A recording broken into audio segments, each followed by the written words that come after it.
This is another little project we're working on right here. Welcome back to another episode. It has been a long time. I haven't put something up since probably May.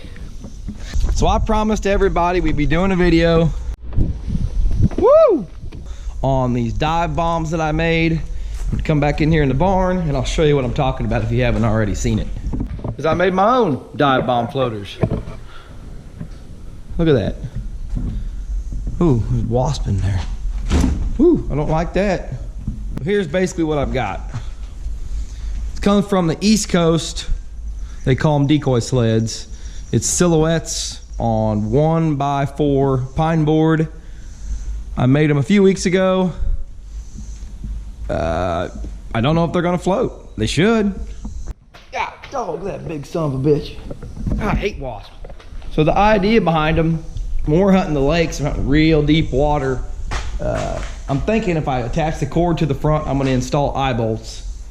And by wrapping that around those two 1x4s, I can put 40, 50 foot of line on those and use those for my deep water goose decoy rigs. I'm gonna load them up into the layout boat. So let's load this bad boy up. This truck is clean.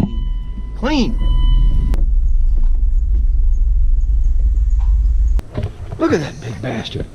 That is the biggest hornet I've ever seen in my life. Golly, he's huge.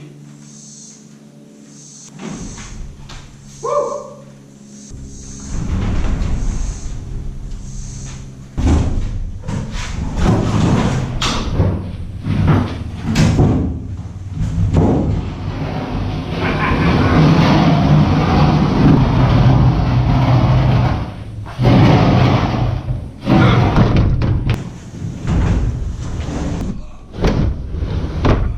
Glove.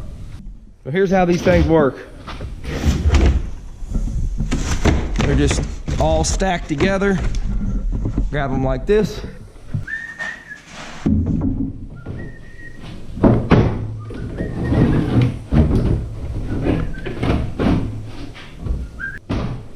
Throw them up here. We ain't going that hard.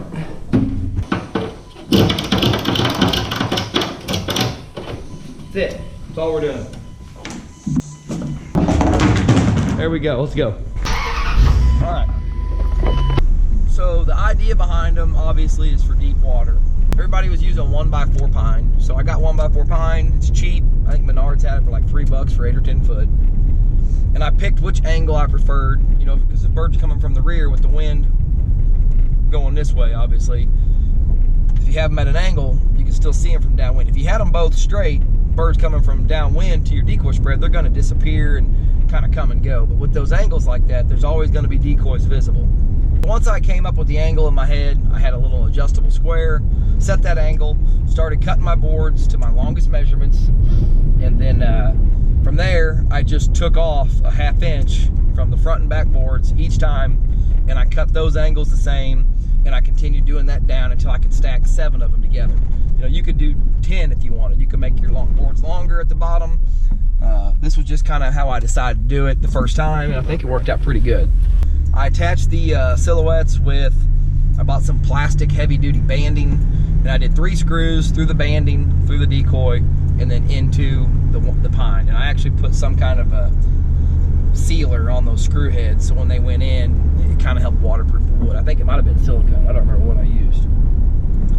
Then I painted them with a exterior paint, and then for the lake we hunt and the water we hunt in the fall, it's always brown and dirty. You know, if you're going to hunt the ocean or the Great Lakes, you're going to want to probably paint them black or a deep blue. But since we're hunting muddy lakes, I went with the brown color, and I'll probably paint on them again and fine tune it when the fall gets here. But that's going to be a pretty close color from the aerial views that we have of the water. That light brown is about what that stained muddy water looks like.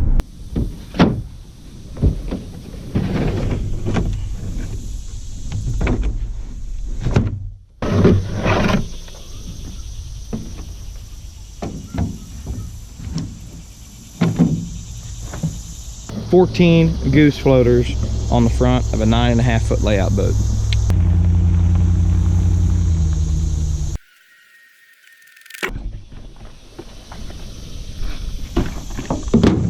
Whoop.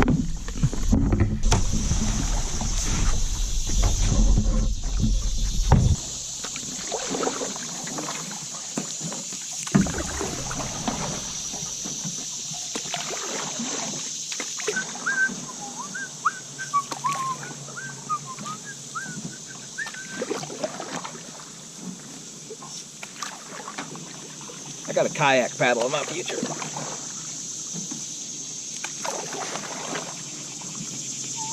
Okay, folks. After a long paddle and a lot of sweating, I've realized that I've left my phone in the truck. So I don't know how I'm gonna do this drone deal. It's gonna have to set the lens at an angle and just wing it, fly it around, and I don't know, hope for the best. So we'll do some, I'll put the camera down flat like a goose angle as far as the height of a goose coming to the spread, and I'll fly around the spread and look at it. I can still video. And I'm gonna get the drone up. I'm gonna go straight above me while I'm setting them so you can see how it goes. I'll have this camera in here with me, and then we'll see what they look like.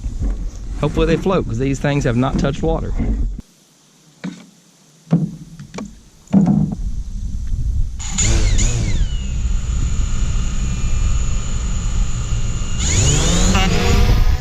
Woo, that was scary. Oh, I hope that works. All right, we're gonna start deploying. So like I said, just pretend there'd be an eye bolt here on the front. If you're in shallow water, you could run Texas rigs on them, but we're not. So the wind's blowing that way, we're just gonna chuck them. That one didn't sink. That one didn't sink. That one didn't sink.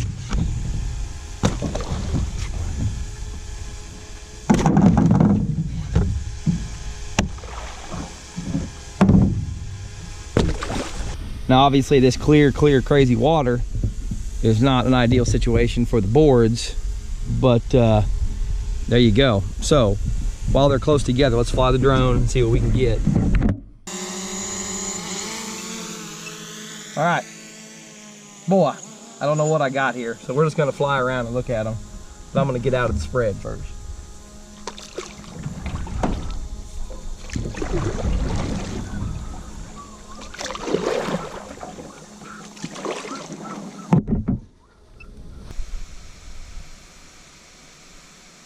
I'll be completely honest with you. Suckers look good.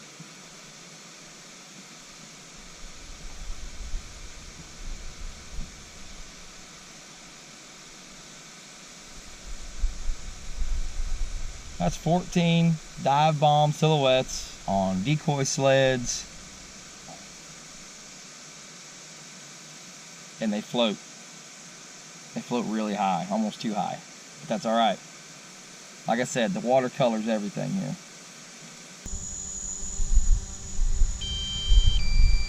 That's all we got.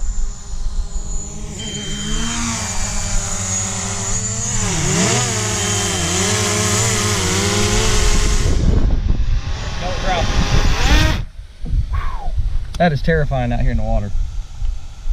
And they look good, but if the water was dirtier, or maybe I should even add a little bit of black to that brown. I don't know yet. We'll have to see how it looks on the actual brown water, because watercolor changes in the winter so much. So if we have that stained brown look out there on the lake like we normally do, both lakes that we hunt, Truman and Mark Twain, then I think we'll be pretty accurate on color. And we'll stack them right here in front of you, and you'll see how they come in. Now I'm gonna number these. They're not numbered. So I'm gonna number them, you know, 1 through 7 or whatever, and do all my links, so that way when I grab boards, I know, because you just look at them, they look the same length almost.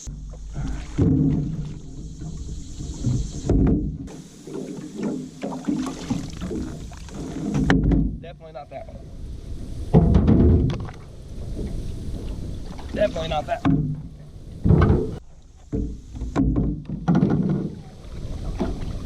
Might be this one. Nope. Yep, they're definitely gonna have to be numbered. That's a pain in the butt. Oh, he's a shorty.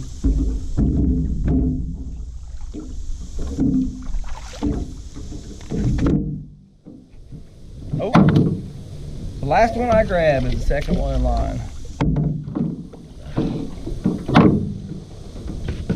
Yep.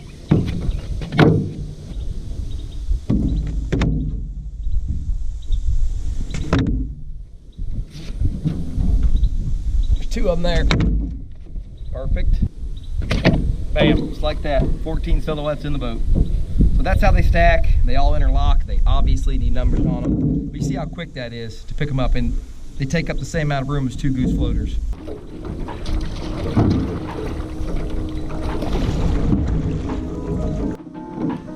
Well, guys, I appreciate y'all watching the video. I've had some requests for guys that wanted to see how these things looked, how they worked, if they worked, and they do. So hit the subscribe button.